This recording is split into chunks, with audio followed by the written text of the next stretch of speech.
welcome to the well-worn cobblestones of Stevie Gothling's Macabre memory lane. I've had the notion to do something like this for a little while now. I just thought that it would be worthwhile to document some of my thoughts and memories about an array of things. Doubtless, there'll be a fair amount of cobwebs to be brushed away. So please do beware of the molted spider skins and mutant dust mites as we go along.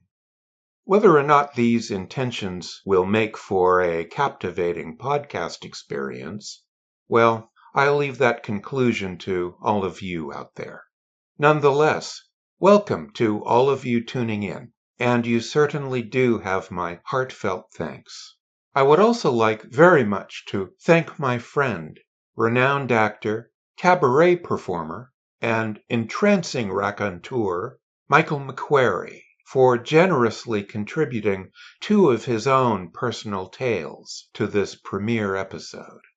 First up, a tale of spine-tingling mortal dread. A tale to perhaps make any mild-mannered fellow shudder in his long out-of-fashion shoes.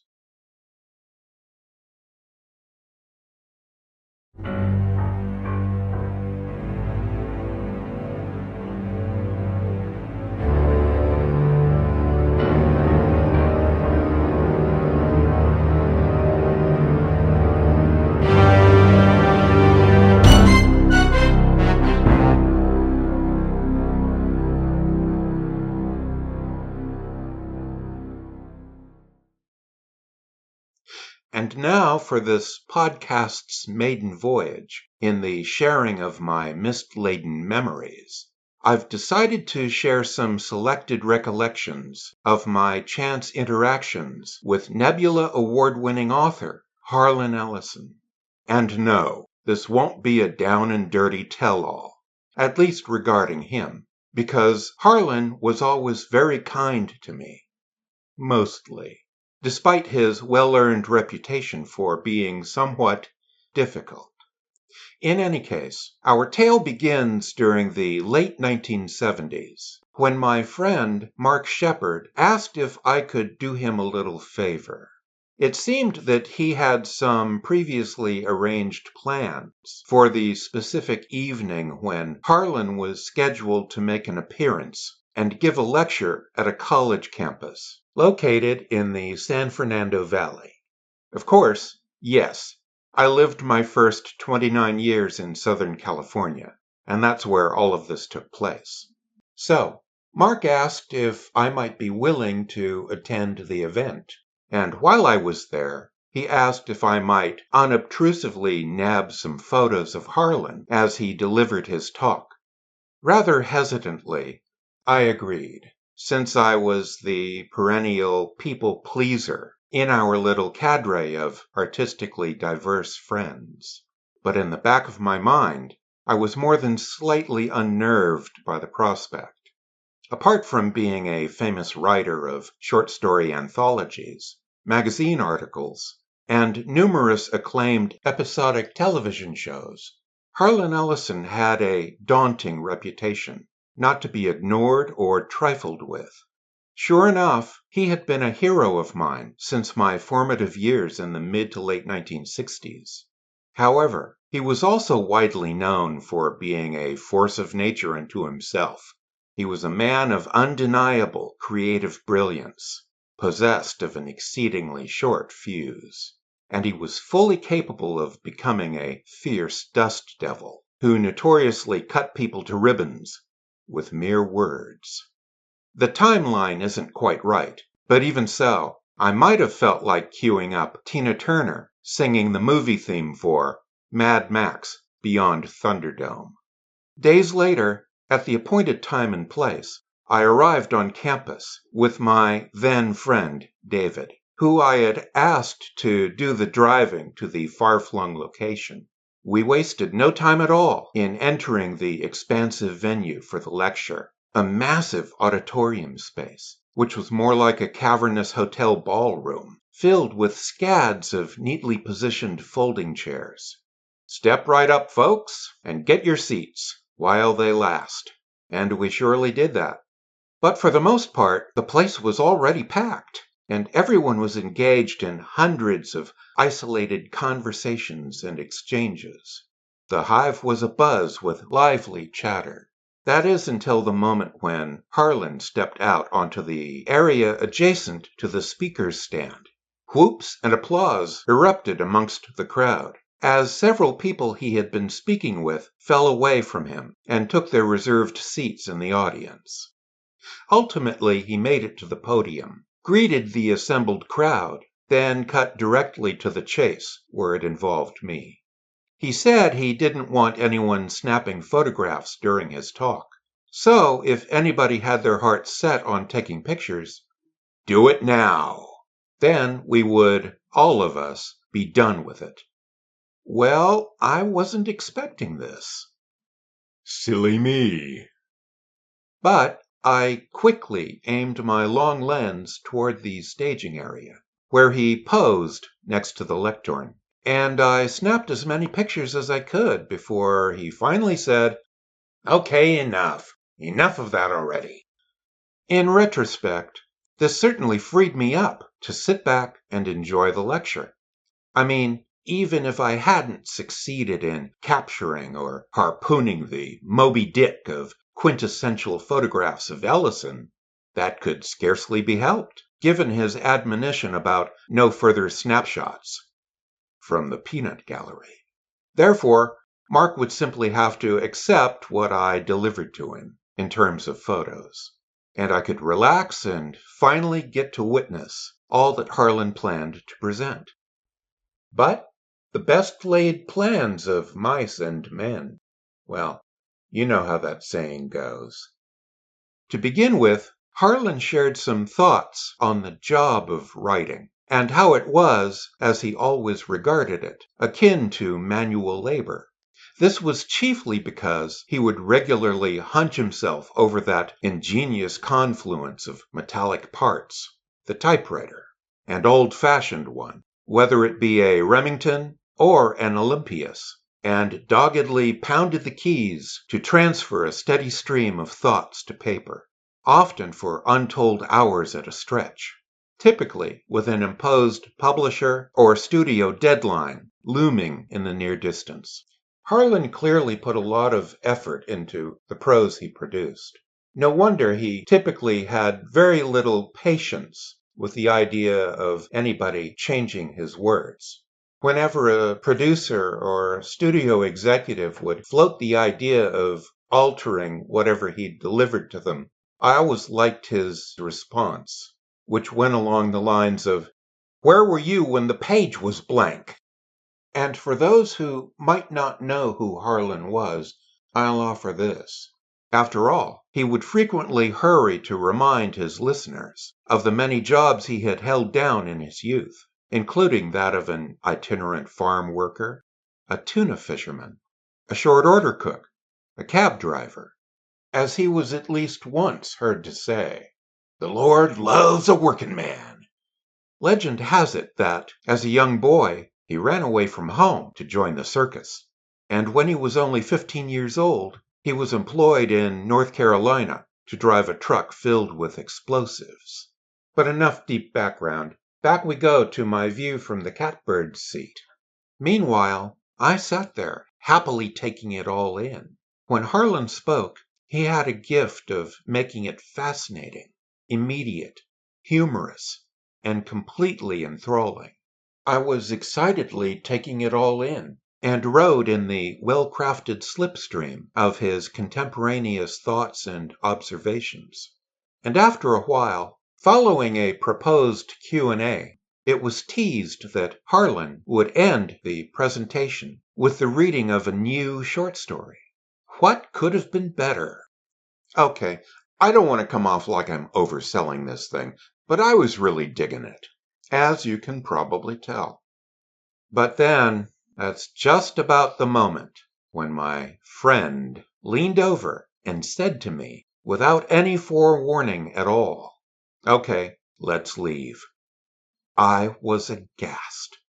I was shocked. I was horrified. "What do you mean?" I whispered.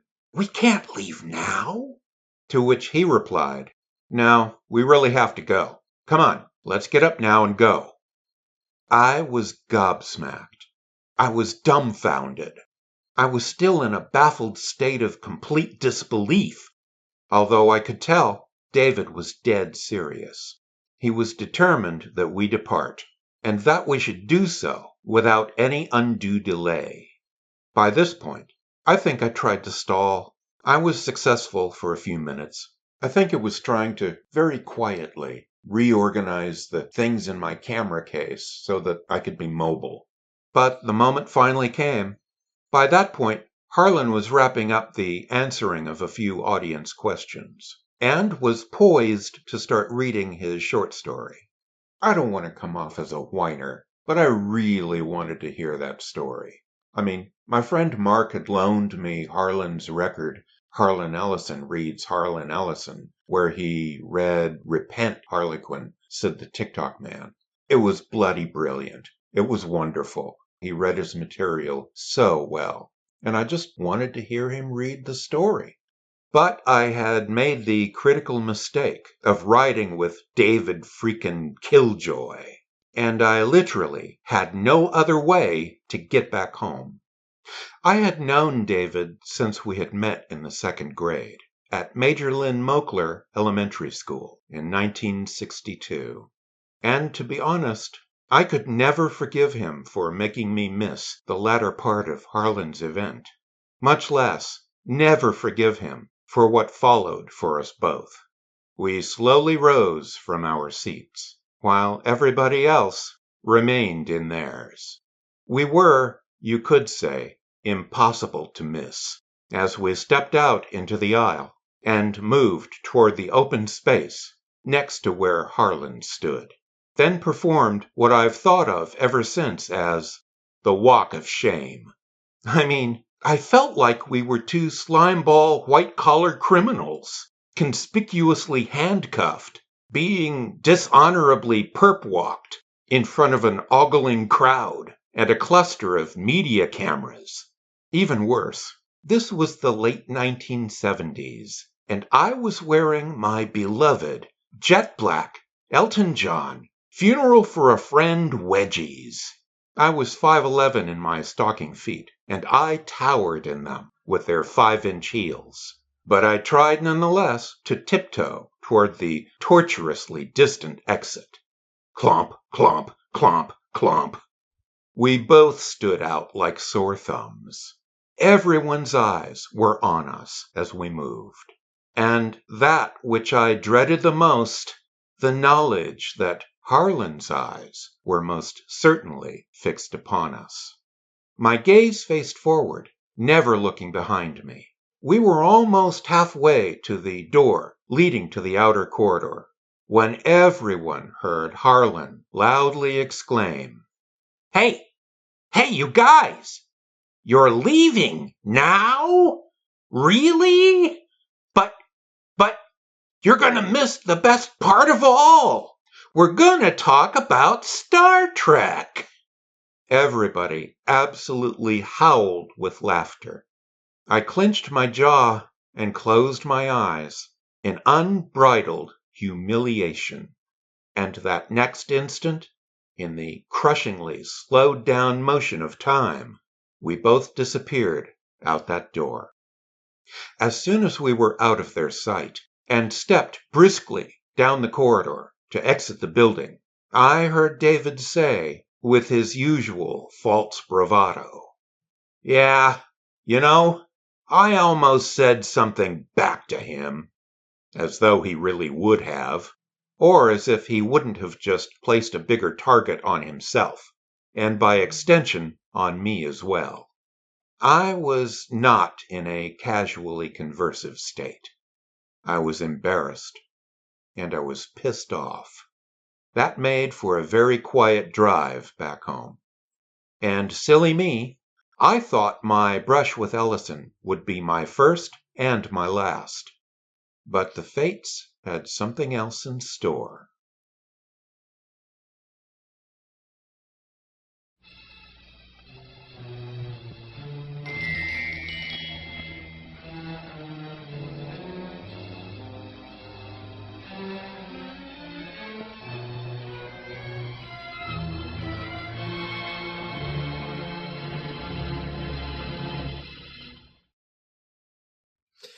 With great honor, here is the Editta Sherman story about the famous Bela Lugosi prints that were used for his final tour of Dracula in the late 50s. Anyway, back in the 90s, I was working at the Antique Boutique. I was a nightclub personality, and I worked at a store called the Antique Boutique, in which I did all the celebrity clientele. I was the VIP sales representative. Anyway, one afternoon, this 1920s flapper girl comes in with a beaded gown from head to toe with a feather headdress and a finger fan studded in rhinestones, and she was in her late 80s. And I was like, wow, who are you? She goes, hello, I am Editta. And I said, Editta, you are a jewel. You're amazing. And she said, who are you? And I said, my name is Michael. I am the celebrity shopper here, and I'd love to be an extension of you. And you and I are kind of cut from the same tree or the same mirror or something. She laughed. She went, hoo-hoo. She said, Madonna didn't want to buy this gown. I thought it'd be perfect for her. And I said, well, you're much better in it than her anyway. And I know. And we went, hoo-hoo. And we wandered around, and she said, you're so charming. You're so nice. She said, would you like to have a cucumber sandwich with me tomorrow at high tea? I live at Carnegie Hall, and Bill Cunningham lives down the hallway from me. I said, what? You live at Carnegie Hall? She goes, come and let's have cucumber sandwiches and high tea. And I could show you sort of more of what I do. I photographed the stars in Hollywood. And I went, what? She goes, yes, I was the big photographer of the Hollywood stars. And I'm like, oh my gosh, okay, I am there tomorrow. Oh, goody. Really? You don't mind being with an old lady? I said, you don't mind being with someone who really cares about what you do because you're phenomenal? Oh, you're so sweet. So anyway. So I call on a payphone outside of Carnegie Hall the next day. And, she goes, come on up. And there's this little ricky-dicky old wrought iron elevator. So I get in there. The elevator opens to a ballroom, black and white tile, ginormous room with a big in the center of it, this wooden box with this giant lens in the middle of it. And I'm like, wow, look at that. That's amazing. And then behind this Chinese screen comes this woman, and she's just her. And I said, who are you? She goes, I know, I'm not wearing anything fancy. And I said, you look marvelous. She goes, oh, you're so nice. She goes, and I said, so are we really having cucumber sandwiches? She said, yes, they're right over here. And I looked up, and all along the top of the place of this wonderful apartment are all these famous portraits framed beautifully. And it was like Charles Laughton, Lionel Barrymore, Elsa Lanchester, Boris Karloff, Cap Calloway, Buster Keaton, Tyrone Power. And I'm freaking out. And I'm like, oh my gosh, all these pictures we know from all the Hollywood books. And I'm like, just going, oh my gosh, this is phenomenal. And she said, well, you're looking really hard. Is there someone you don't see? She goes, I did them all. And I said, well, I really liked Bela Lugosi. Oh, Bela. I shot Bela Lugosi's publicity stills for his final tour of Dracula. I said, what? She goes, yeah, let me look for them. They're down here somewhere. So she's going through this kind of a scrapbook or something, this archival black anti-shake case.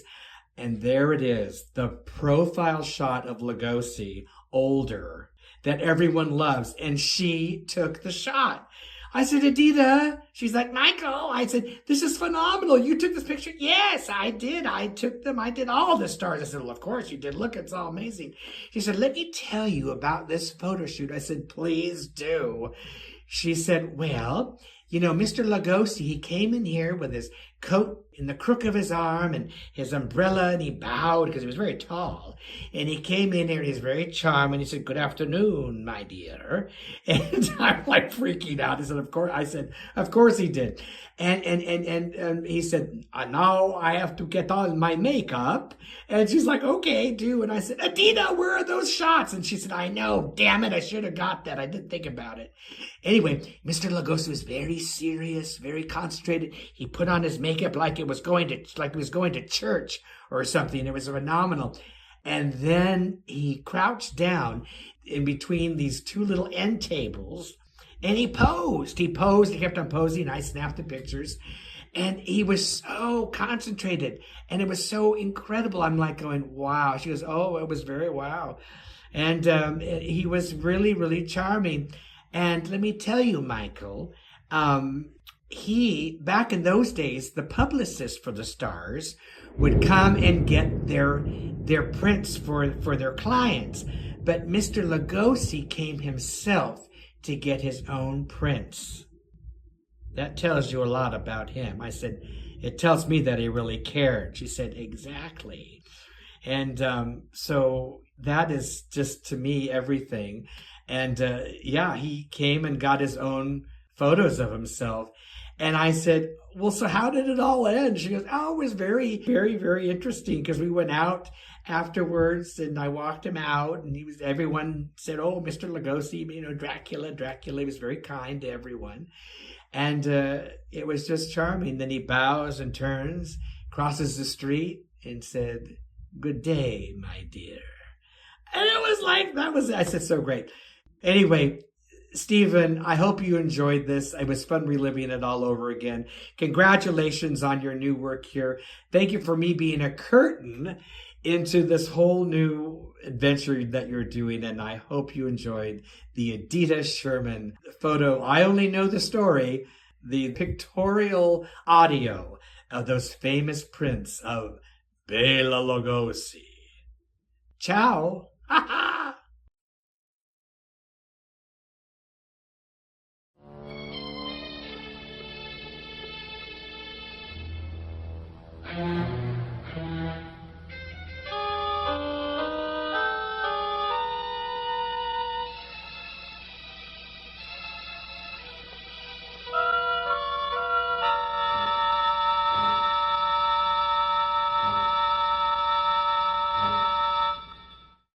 And so, this is getting to be a recurring trope within our ongoing tale. But several years hence, once again, I received a phone call from my friend, Mark Shepard. That's right, good old Mark, who had long appeared to symbiotically reside on the peripheral edges of Tinseltown culture as a budding writer, indie filmmaker, and elfin benefactor to all-night coffee shops throughout Hollywood and many of the outlying counties. Mark's naturally disarming personality made his request a great deal less harrowing than it perhaps threatened to be. Still, he asked that I fetch along my camera, travel to a specific location in Sherman Oaks on a particular evening, and act as freelance shutterbug. And yes, a trifling handful of years later, since by this time the year was 1982, the principal subject of the shoot was to be Harlan. Even if I had wanted to, I wasn't about to say no to Mark about anything. By then, we were frequently pulled into each other's activities, projects, and ventures. This was just another one of those well-met opportunities to enjoy each other's company while working toward a shared goal. However, I wasn't overly anxious to repeat my previous experience along similar lines. Not really. Do I look like a glutton for punishment? Don't answer that. Although Mark was well aware of what had transpired at the college lecture event, and he assured me that the new venue would be a great deal more laid back and less populated than before. Plus, he had secured full permission from Harlan for me to do what I was being asked to do, albeit a little gun-shy. Into the breach I agreed to venture, with unsteady hopes that fortune would somehow favor the foolish. Dangerous Visions Bookstore, founded by Lydia Morano and Arthur Byron Cover, was hosting Harlan Ellison for what amounted to a week-long stint during which Harlan would quite literally be on public exhibition, seated at a small desk in the storefront window, furiously writing a new batch of short stories for an upcoming anthology release, ultimately to be dubbed Stalking the Nightmare. My understanding was that Mark's aim involved featuring whatever pictures I harvested from the session to accompany a magazine interview which he had wished to conduct with Ellison. In those days, I very often just loaned my camera kit to Mark for days or weeks at a time and allowed him to do whatever he needed to do with it. But for whatever reason, he wanted me to do this. Okay, fine, I thought. I guessed I could do my part, skulk around the inside of the store, grab the photos that Mark desired, and still come away with my precious skin intact. As if these matters could ever be understated in my case, but anyone who knows me terribly well realizes that I'm not a very outgoing person.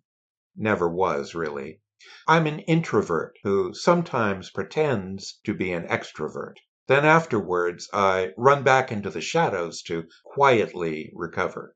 It generally takes an effort for me to enter and occupy public spaces, much less with the vexing addition of famous people. Mark had likewise requested that our mutual friend John McKenzie join the party and bring along his camera in order to shoot color images, while I concentrated on shooting in black and white.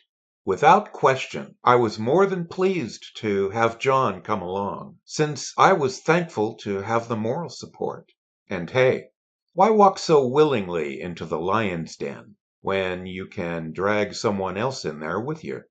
While John's long-standing consumership of and respect for Harlan's body of work similarly mirrored my own, John was a great deal more widely acquainted than myself with the vastness of Ellison's works in print. Regardless, when you boil it all down, John and I were very much kindred spirits, where embracing our fanboy dispositions were concerned. Qualities which unwittingly brought us together during our boyhood years as two geekish outcasts in junior high school. Traits that survived within us into our late 20s and far beyond. That's right, we were among those who pioneered nerdism long before it was cool. This time, I elected to drive us to our distant destination. No more riding shotgun or falling prey to someone else's whims for me. When John and I arrived, we wasted no time in entering the bookstore, and we were immediately greeted by Arthur, who was very gracious and welcoming. I told him what we were there to do, and he was very amenable to it all, as he ushered us into that wondrous establishment, lined so intriguingly, so alluringly, with so many shelves filled with books, centered by a roomy expanse, as that which laid before us invited lingering exploration. Mark was already there, and as advertised, so was Harlan. Mark must have told Harlan who we were, and we received acknowledging nods from where they stood together.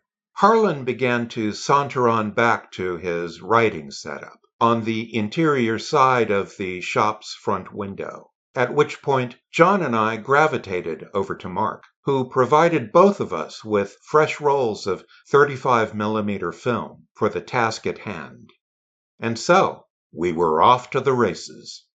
John and I loaded our cameras, spread out from one another, and started snapping our shutters. So there I was, getting nicely settled in. I sized up my subject, employed my long lens, and was snapping my way through the first roll of 30-something exposures. The only problem was, as Mark observed, I hadn't gotten any closer to where Harlan was seated than half the length of the store. Mark came over and said, "Go on, get closer, get in there." And I did get closer, a bit, but evidently not by Mark's measure. I was giving Harlan a very wide berth, so as not to disturb his concentration while he was writing? Or was it simply the more generalized fear of getting my head bitten off? If I'm honest, I expect it was a bit of both. Mind you, I didn't see this for myself. However, poor Mark must have been face-planting with utter frustration over my stubborn reticence to bridge my self-imposed neutral zone and get anywhere close to Ellison. Busy beaver that I was, I finished one roll of film, and I hurried to kneel down where my camera case was stashed to load a fresh roll. I must say I thought things were going pretty well. Just as I had finished with the reloading and closed the rear of the camera, I suddenly became aware of someone standing over me. It seemed my concentration had been so acute, I never even sensed their approach. I looked upward, and there, looming over me, glaring down, stood Harlan himself. I guess you could say that I was kind of surprised. Kind of. And then Harlan said, in a tone that suggested a disgusted state, "Do you want to know what you remind me of? You remind me of every kid who was ever on Ozzie and Harriet."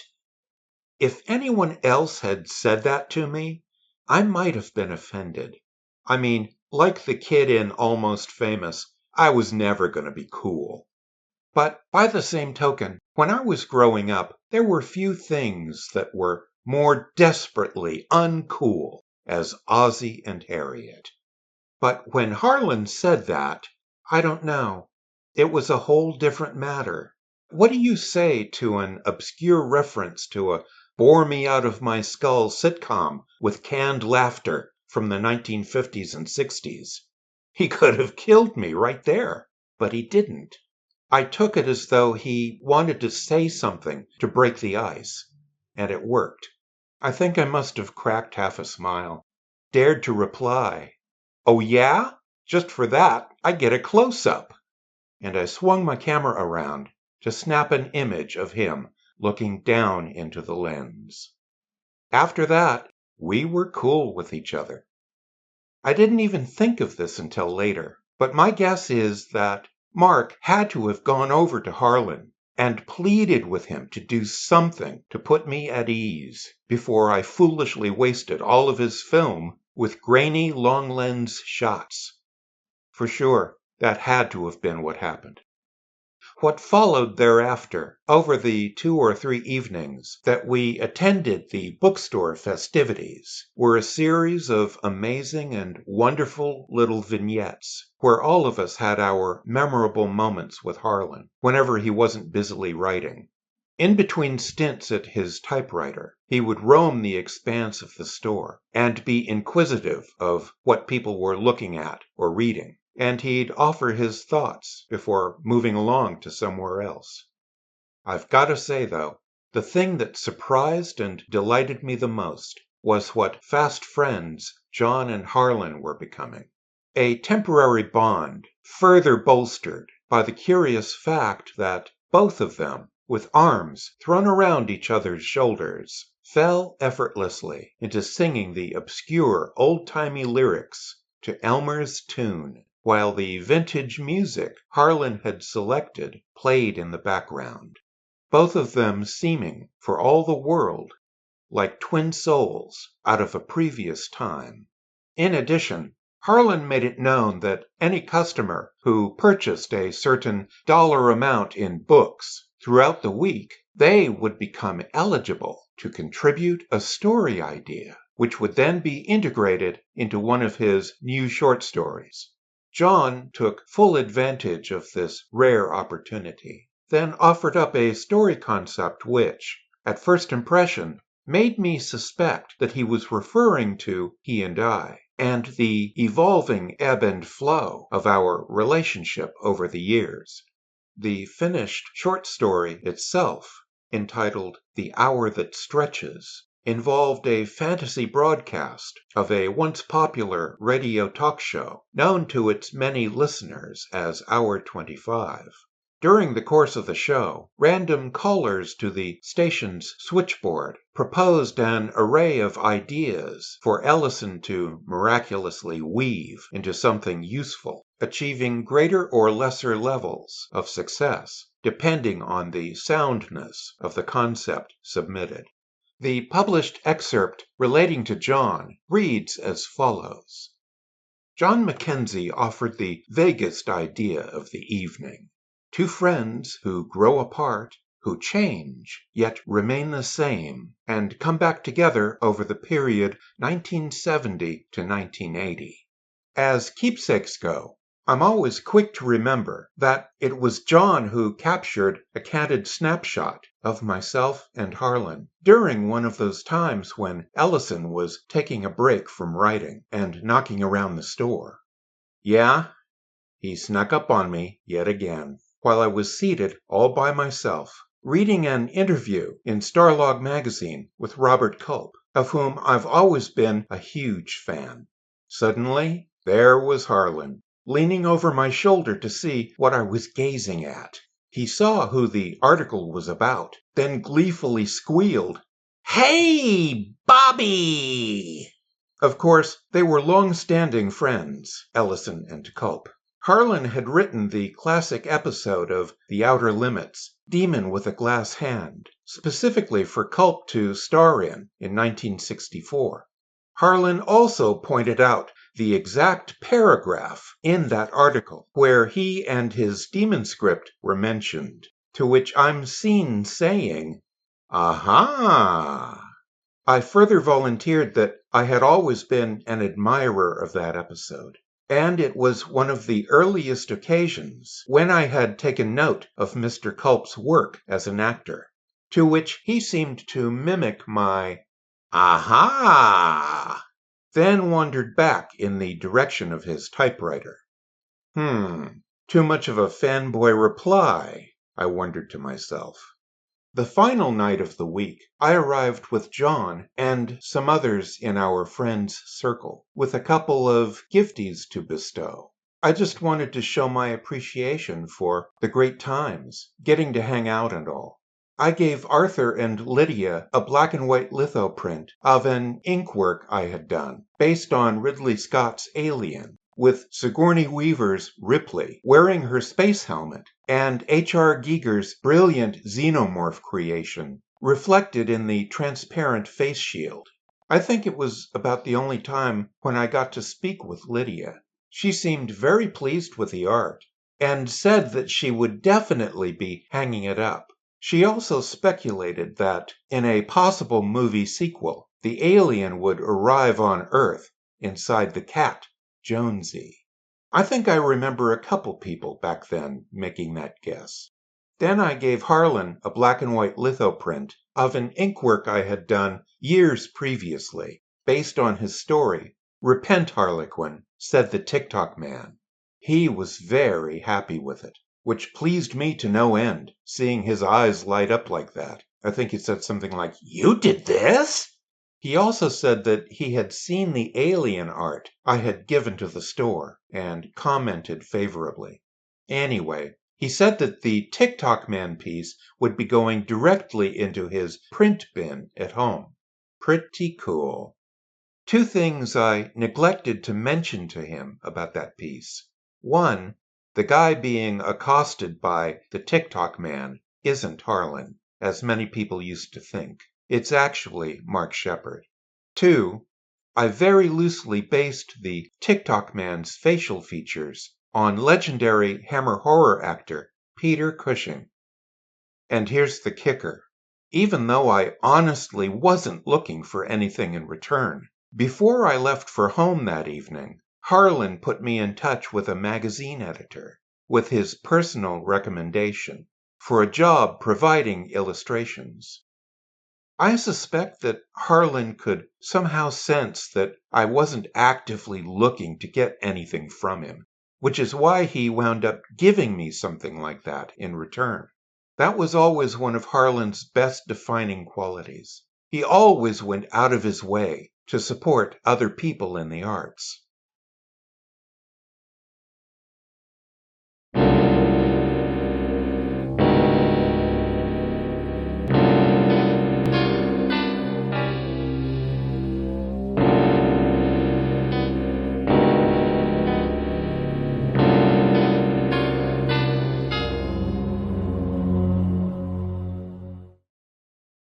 Hey, Stevie Gothling, here we are once again. Trip down Macabre memory lane. Oh. Well, so this is a real fun one. Before I left New York to branch out, basically I moved to Kansas City, but I was in New York for about a long time, 40 years. Anyway, but after the end and my one-man shows and stuff like that, I was sort of kind of like a Mame Dennis, Picasso blue and black and blue period. And I would, I'd go out late at night and I would wander around, and because I don't know, I was kind of depressed. Anyway, but on 6th Avenue, in the lower Manhattan, New York, 6th Avenue, between 10th and 11th Street was a bistro, a 24-hour French bistro. It was called French Roast, and it was delightful because you can go there and kind of feel better and have something to eat, and it wasn't outrageous. Anyway, it was fun because once in a while I saw Mel Brooks there. And he would, he'd go out like around, this was late. It was like 1:30 in the morning. And he was a night owl, I suppose, but he was with a couple of buddies, a couple of friends, and he lived kind of close to where I lived. I lived on 6th Avenue and 9th Street. I think he was like on 10th in a brownstone. Well, I'd wander by and I'd look. He would always sit outside. I think he liked it outside. And no one seemed to bother him, of course, except me. I'd go, oh, and he'd go, ow, Michael McQuary. Doesn't anyone know who you are yet? And I went, well, do you want to do anything about it? And he said, oh, Michael, my friends are here. Can you please do that thing from Son of Frankenstein? I love it. I caught one of your shows on some cable, whatever, late at night. And I went, are you kidding? Really? You know who I am? Well, of course, you're Michael McQuary. And I went, oh my gosh. He went, yeah, right. My something. And he said, do it. And he said, hey, you have to watch this. You have to watch this to his friends. So I would do the scene that Bela Lugosi did when he slid down the rope in Son of Frankenstein when young Frankenstein, and I'll tell you where this is going later. Anyway, this is what I did, and I'll try to show you or in this audio what he loved, and we'll get to that part. So he said, do it. And I went, oh man. That's the sulfur bath, and they would laugh. Dun dun dun dun dun dun dun dun dun dun dun dun dun dun dun dun dun dun dun. Hey, you, come down from there. Dun dun dun dun dun dun dun dun dun dun dun dun dun dun dun. Bum ba dun. What? Who are you? My name is Igor. It's all right for you villagers to hate me, but killing me is another thing. No. I thought you came here to kill me. That's a fine how do you do. What are you doing in here? I was thrown in here long ago. Why? Because I stole bodies, they said. Well, what did you do? Why? Well, you see, they threw me in here. They hanged me once, Frankenstein. They broke my neck. And they cut me down. Well, I'm a doctor, but I can't fix the broken neck. No. Nobody can mend Igor's neck. It's all right. And I'd knock on my neck and make a sound with my foot. And he'd go, that's what it was like. Oh, that you do everything with nothing. Oh, you're so great. That's what it was like. I love it. Hey, what do you think I should do on Broadway next? Well, what did I just do? Yeah, should I do Young Frankenstein? And the rest is history. There's the story. Stevie Gothling, you're great, and thank you. And your mother is the lightning. Excuse me, bone get caught in throat.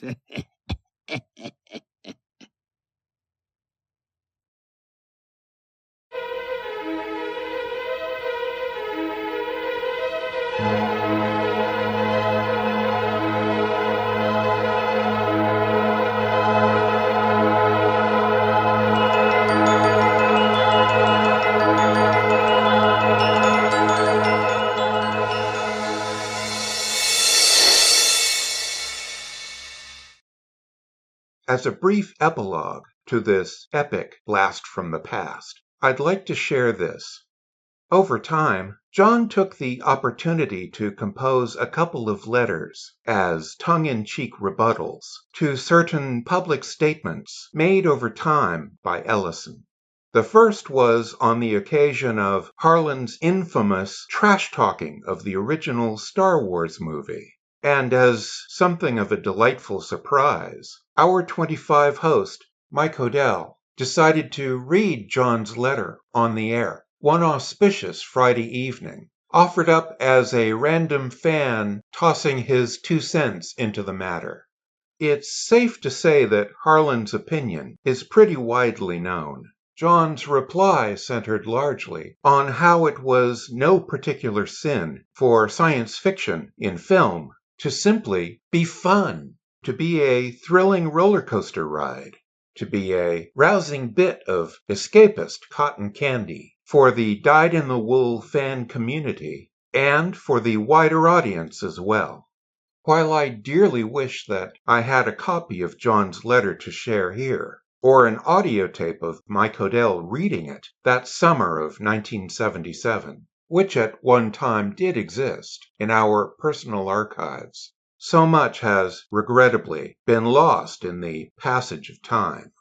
The other notable occasion when John had an opinion he cared to share about something Harlan put out there was when Ellison published his book, which recounted in copious detail the saga of his much celebrated City on the Edge of Forever episode for the original Star Trek TV series.